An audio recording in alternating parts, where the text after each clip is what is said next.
Another is final thing what you do is very important. Ethics. Now, ethics is something this is not a new topic. What you can come across in ethics, because in your last module in research methodology, ethics would have been there, right?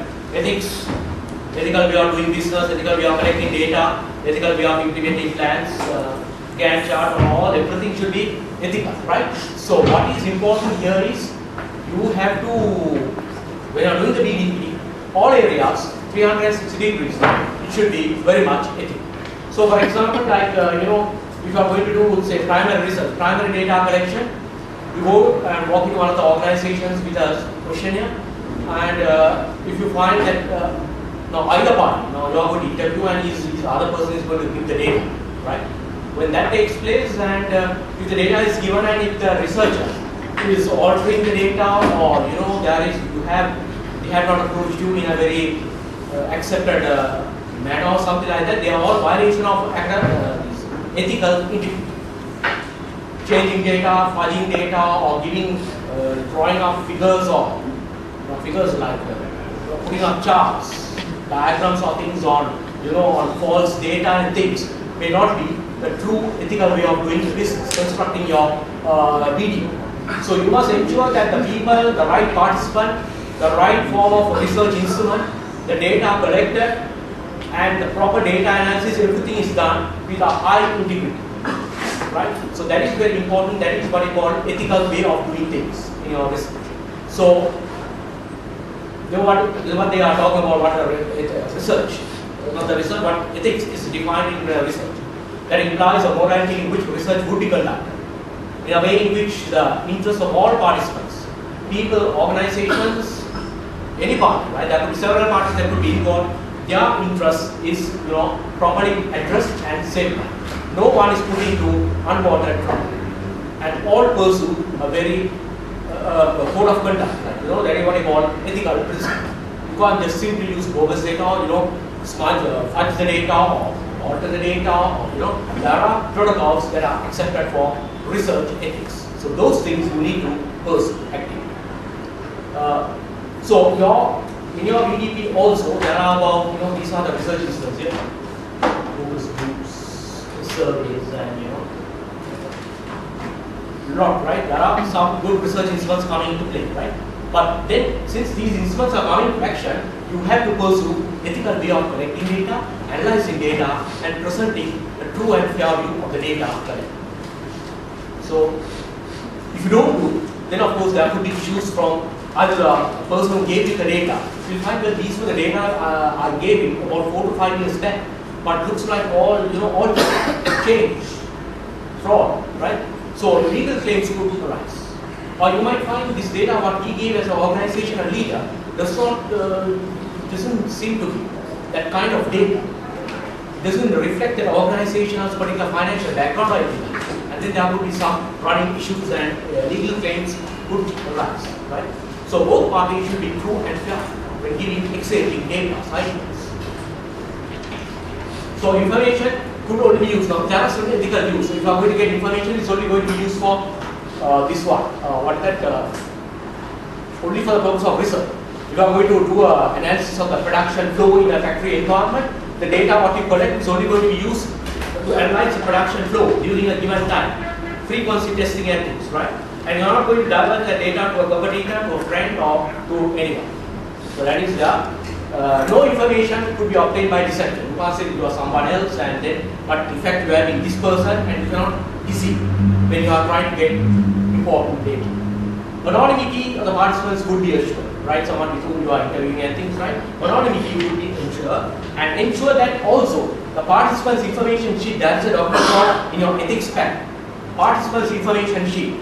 That participant's information sheet is filled up, he has agreed, and you could, right, converse, communicate, and gather data. Next one. All data that has been stored, used for a research purpose could be destroyed after an acceptable period. After an acceptable time period. And people who are under a particular age cannot be interviewed. You cannot be resorting to animal testing. Right? So these are the kind of ethics that you need to, ethical protocols that you need to pursue so that your research is most up to date. It's transparent, and any reader, the examiner, can believe the work what you have done. And also when you are trying to do research, then you also need to clearly outline any hazards, risk, and or some adverse effect of that research. If anything is going to be shown up, displayed, you have to make that quite clear in advance before the interview process. Right? You need to talk to the participants and say this could be the possible risk. Right? And you have to make note of the situation, the realities that might occur after the interview, after collecting the data, questionnaires completely. Right? So these things, the risk. So you need to be prepared to safeguard all these areas. Primary data collection. Primary data collection using research instruments like questionnaires, interviews, right? Is there, you should be very careful because the data what you get should be very accurate. Secondary data, some of the secondary data which are available on the web like company annual reports. They are secondary data, they are publicly available. They are available in the public domain, right?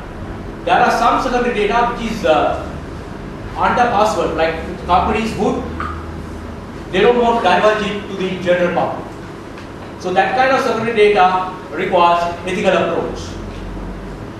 You can't be, trying to get data, in a very unethical means. That secondary data would be very useful for you for a particular research what you are doing. In case, right? In which case, there is also a way to ethically approach, gather the secondary data.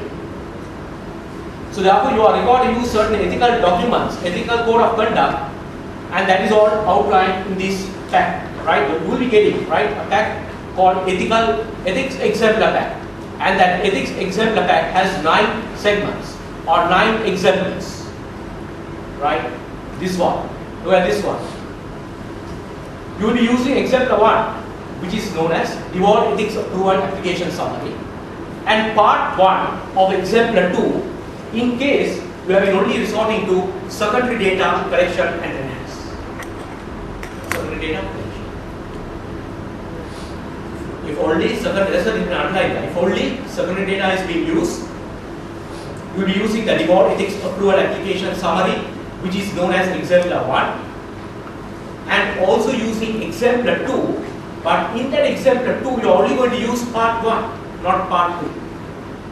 Remember that. There are only primary data collection, gathering, analysis and things involved. You are going to use both Exemplar 1, which is known once again as Devolved Ethics Approval Application Summary, and the entire Exemplar 2, right, which comprises of Part 1 and Part 2. Right? In case only primary data, visiting organization, visiting, selecting some sample population, doing face-to-face interviews and things. When there primary research instruments are used to gather data, then the latter part is going to be highly relevant. Exemplar 1 and the entire Exemplar 2. Exemplar 2 comprises of how many parts? 2 parts, Part 1 and Part 2. Right? But only Part 1 is going to be used in case you are going to use secondary data, and plus that Exemplar 1. And of course, there are other these exemplars are coming into action. Exemplar 3, participants information sheet. I told you a while ago. You are going to interview someone in an organization as an organization leader, director, or manager. Then participants should give information. It's there, and you can get that filled up. Participants information sheet. Participants consent form. Whether it's really agreeable to do this business of interview, provide data and things, right? So consent form, information form, they are only part of Exemplar 3. Exemplar 4, they are known as semi-structured interview. Fifth, exemplar 5 is known as focus grouping tables. Exemplar 7 is known as questionnaire. 8, exemplar number 8 is known as leaflet questionnaire. Right? So those are the exemplars that you can see when you download ethics exemplar pack. But exemplar 9 would be used in case you are going to gather data online data collection. So using the front and the second page for the online questionnaire, then exemplar 9 would become highly relevant. And that exemplar 9 would then be used to be replaced. You are not going to use exemplar 3, but instead you are going to use exemplar 9. And the sixth exemplar, that was the gap there in the previous slide. This will be a letter issued by the student to the organization in which the student would like to undertake the research. So to say that he is studying this program at BSc and he would like to interview this person and gather. So I am called exemplar 6. Right. So, and when can I get all the relevant ethics documents? These would be given by the ethics committee representatives and BSc each student during the commencement of the BPD ethics. How many ethics will I get? All students will be given an ethics pack comprising of the report ethics approval form and all 9 exams.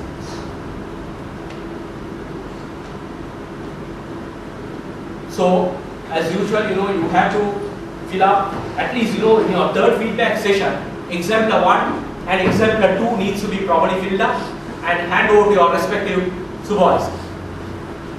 Exemplar 1 and exemplar 2 are quite simple, but of course in exemplar 2 part 2, I've seen they have been asking about the sample size, the research instruments, and for what it is going to be used. So those areas you need to be sample size as well, right? So those areas you need to be very careful.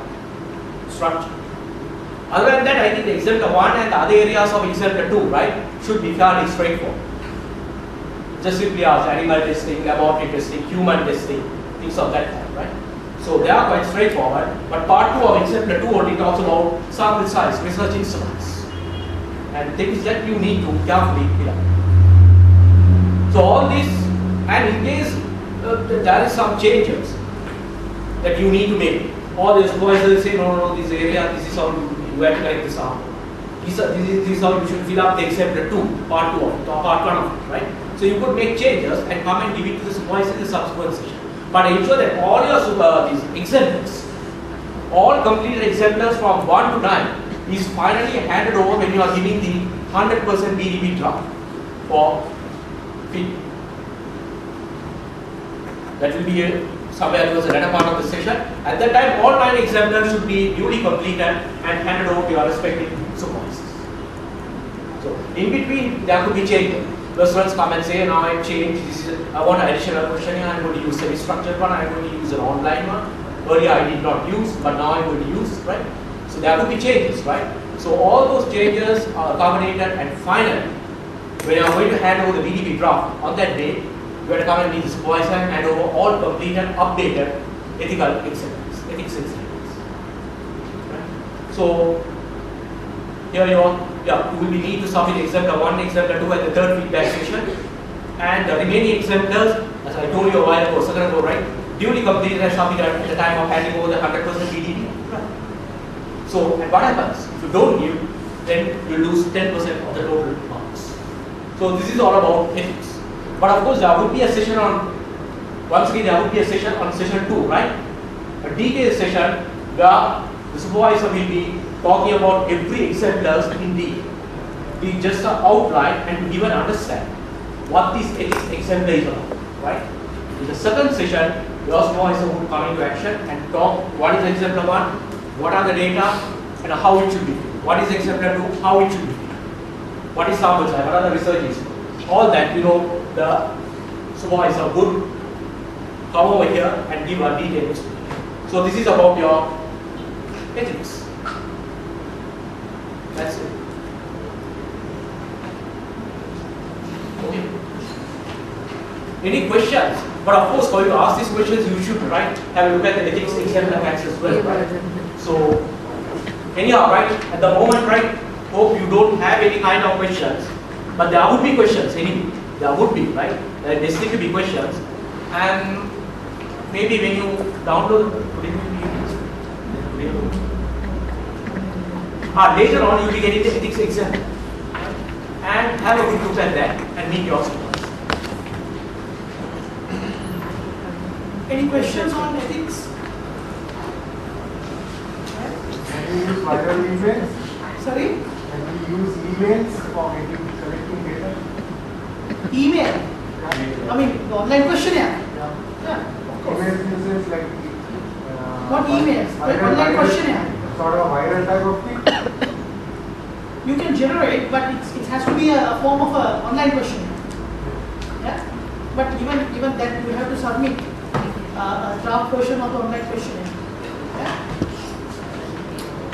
Okay. Now, yes, sir. Any questionnaires or any sort of like interview questionnaires, you need to get submit the draft and get approval. That's right. That's right.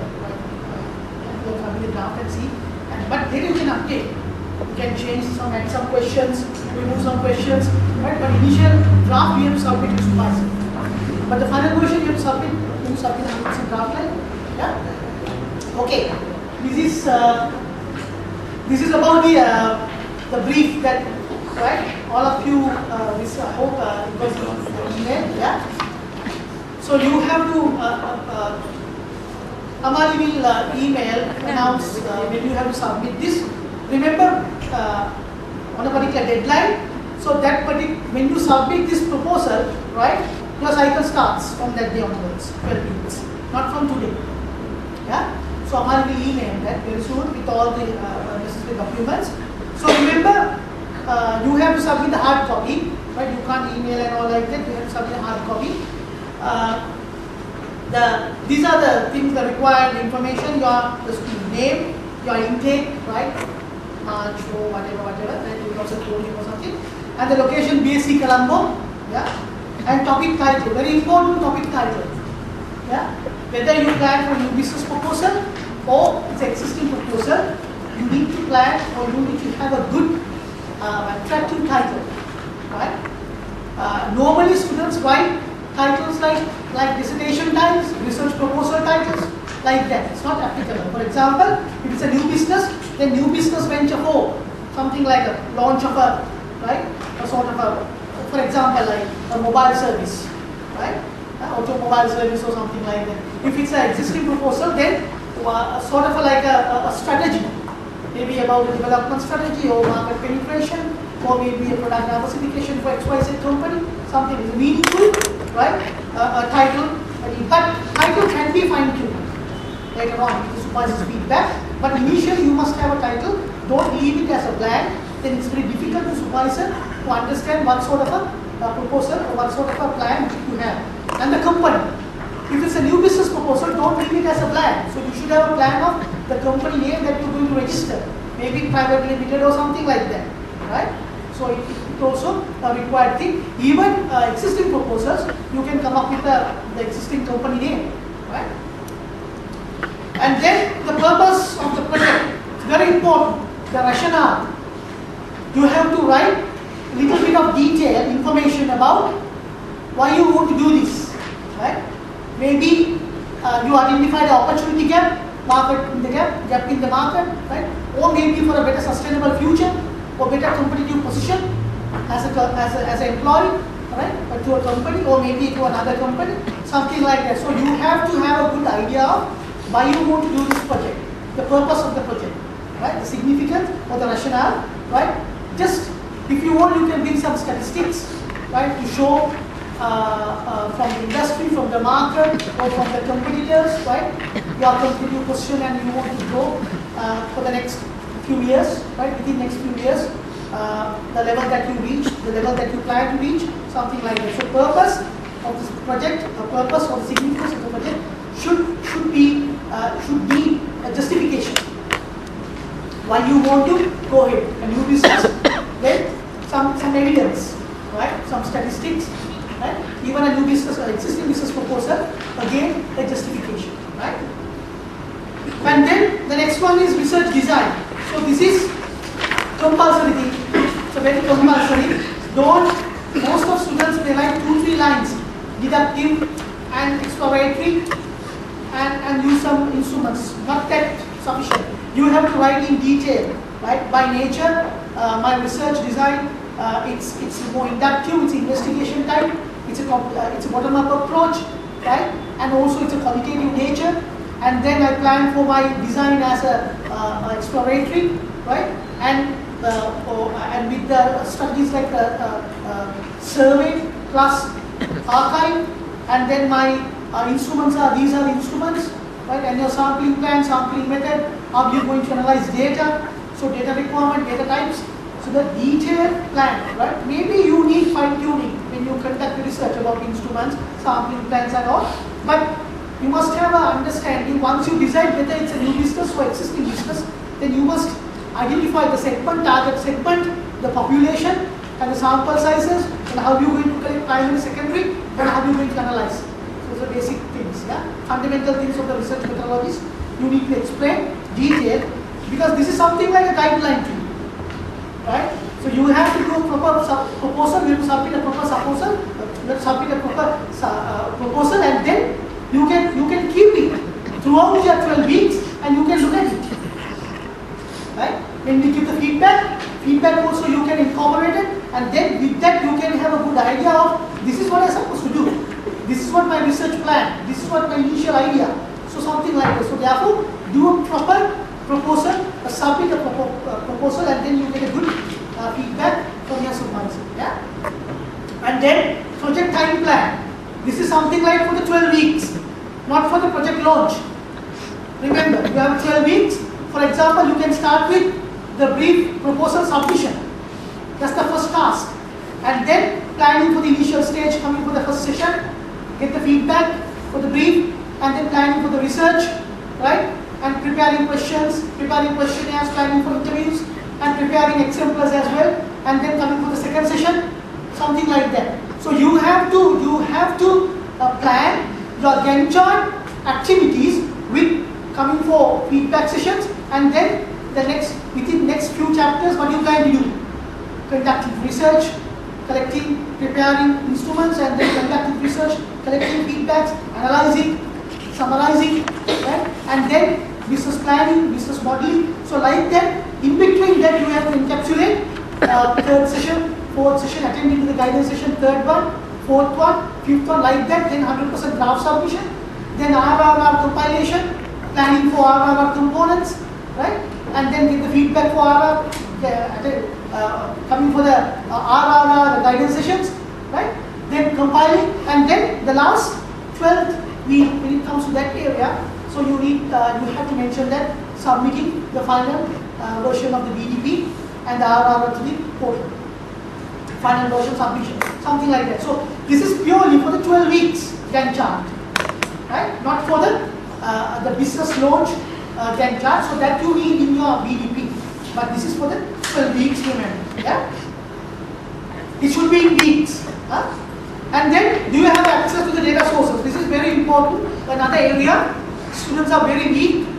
You can't specify. Even primary, you have to go to very specific level. What sort of a primary data you will be looking for, right? Maybe as industry attractiveness, maybe quality, right? Or maybe the quantity, or maybe it can be a quantitative, it can be qualitative, but you should be in a position to explain, right? Give as a primary, these are the primary information what you're looking for in business. Even secondary information, right? Right? For example, secondary data from the company reports, annual reports, any trade journals, right? From any academic databases that you're looking for some industry competition, or maybe some strategies, right? Marketing approach strategies, or anything if you're looking for. So that's sort of a secondary data sources, it's better you mention here, rather than just giving primary and secondary. Yeah? And then statement of personal competence. Now, an area that you need to focus here is something like your caliber, your capacity, right? Maybe, for example, strategic thinking, right? Analytical thinking, research skills, communication skills, yeah, right? So like that, not you say, for example, as a banker, you've been with the bank for last 10, 15 years, right? So that is your experience, number of years. But with that 15 years, what you gain, how you develop professionally, what the knowledge you gain. So that knowledge you have to write, right? Maybe writing skills, communication skills. So those are the things, right? personal relationship, right? Because you need a lot of people, you get on with people, you have to talk to people, you have to get information from people. So for this project, maybe your IT skills, so you can write, right? So those are the things. Maybe you are very good in analysis, right? The findings and analysis, research findings and analysis, right? Statistics, you deal with statistics with your profession, so you are good in that. So you have to write that. So you need that skill applied in 12 weeks. So basically, rather than just explaining 5 years in this company, 5 years, 10 years in that company, and attaching, giving us like curriculum vitae or CV detailed analysis, just briefly explain about your skills you have. Yeah? And then resources to be deployed. Again, students confused here. Resources to be deployed is for the 12 weeks, not for the business launch. Same like Gantt chart for the 12 weeks for the BDP compilation, not for the business launch. Here, resources to be deployed is for the 12 weeks, for the 12,000 and 4,000 words. So what is the most important resource you need within these 12 weeks? Huh? Exactly, time. What else? Huh? Advice and support. Huh? What else you need? Internet, right? Academic databases, right? Right? Sometimes stationery, hardware, software. Sometimes people, HR, you need to, because you have to plan your research. You need people to conduct your research. Up to a certain extent, finance. You need money to travel, transportation. So those are the resources you need for these 12 weeks, right? But you need resources for your business plan, business launch, but that you have to explain, discuss in your BDP.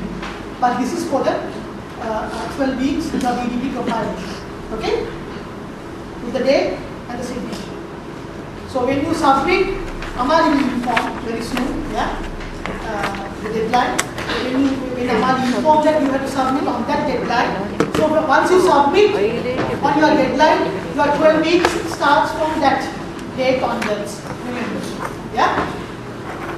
Right. So that's all from our end at the orientation level. So we have a plan like once you submit, then we call for a feedback, and then we give the feedback, then we start sessions, then we let you know the schedule how it goes. We group them in the group, new existing like that we want. So we let you know again. Yeah? Okay, so thank you very much. And we wish you all the best.